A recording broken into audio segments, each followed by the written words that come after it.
ನಮಸ್ಕಾರ ನನ್ನ ಪ್ರೀತಿಯ ವೀಕ್ಷಕರೇ, ನಿಮ್ಮ ತಂದೆ ತಾಯಿಗೆ ಏನಾದರೂ ಸರ್ಪ್ರೈಸ್ ಕೊಟ್ಟಿದ್ದೀರಾ? ಹೌದು, ಪ್ರತಿ ತಂದೆ ತಾಯಿಯ ಕನಸು ಏನು ಗೊತ್ತಾ? ತಮ್ಮ ಮಕ್ಕಳು ಜೀವನದಲ್ಲಿ ಯಶಸ್ವಿಯಾಗಬೇಕು, ಉತ್ತಮ ಉದ್ಯೋಗ ಮಾಡಬೇಕು ಮತ್ತು ತಮ್ಮನ್ನು ಗೌರವದಿಂದ ನೋಡಿಕೊಳ್ಳಬೇಕು.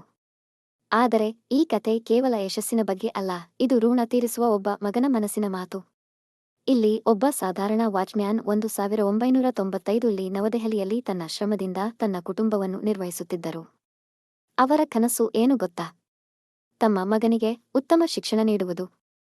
ಪ್ರತಿಯೊಬ್ಬ ತಂದೆ ತಾಯಿಗೂ ತಮ್ಮ ಮಕ್ಕಳು ಚೆನ್ನಾಗಿ ಓದಿ ಒಂದೊಳ್ಳೆ ಉದ್ಯೋಗ ಗಿಟ್ಟಿಸಿಕೊಂಡು ವಯಸ್ಸಾದ ಕಾಲದಲ್ಲಿ ತಮ್ಮನ್ನು ಚೆನ್ನಾಗಿ ನೋಡಿಕೊಳ್ಳಬೇಕು ಎನ್ನುವುದಿರುತ್ತದೆ.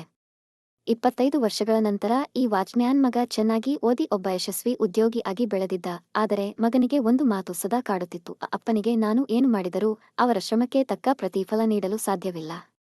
ವಯಸ್ಸಾದ ಕಾಲದಲ್ಲಿ ತಂದೆ ತಾಯಿಯನ್ನು ಎಷ್ಟು ಚೆನ್ನಾಗಿ ನೋಡಿಕೊಂಡರೂ ಕಡಿಮೆಯೇ. ಯಾರೇ ಇರಲಿ ತನ್ನ ತಂದೆ ತಾಯಿ ಋಣವನ್ನು ತೀರಿಸಲು ಸಾಧ್ಯವೇ ಇಲ್ಲ.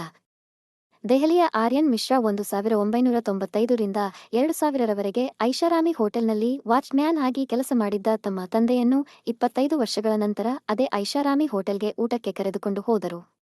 ತನ್ನ ತಂದೆ ವಾಚ್ಮನ್ ಆಗಿ ಕೆಲಸ ಮಾಡಿದ್ದ ಐಷಾರಾಮಿ ಪಂಚತಾರಾ ಹೋಟೆಲ್ಗೆ ಊಟಕ್ಕೆ ಕರೆದೊಯ್ದಿದ್ದು ತಂದೆಯ ಮೊಗದಲ್ಲಿ ನಗು ತರಿಸಿದ್ದಾರೆ.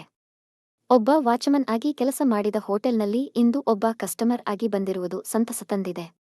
ಶ್ರೀಮಂತರು ಬರುವ ಹೋಟೆಲ್ಗೆ ಒಬ್ಬ ಕಸ್ಟಮರ್ ಆಗಿ ಬರುತ್ತೇನೆಂದು ಕನಸು ಕಂಡಿರಲಿಲ್ಲ. ಆದರೆ ನನ್ನ ಮಗ ಕಷ್ಟಪಟ್ಟು ಓದಿ ಒಳ್ಳೆ ಉದ್ಯೋಗಿಯಾಗಿ ಶ್ರೀಮಂತನಾಗಿರುವುದು ನಿಜಕ್ಕೂ ಖುಷಿ ತಂದಿದೆ ಎಂದು ವಾಚ್ಮೆನ್ ಆಗಿ ಕೆಲಸ ಮಾಡಿದ ತಂದೆ ತನ್ನ ಮಗನ ಸಾಧನೆ ಬಗ್ಗೆ ಪ್ರಶಂಸೆ ಪಟ್ಟಿದ್ದಾರೆ. ಸ್ನೇಹಿತರೆ, ತಾಯ್ತಂದೆಗಳ ಶ್ರಮ ಕೇವಲ ಹಣದ ಮೂಲಕ ತೀರಿಸಲಾಗುವುದಿಲ್ಲ.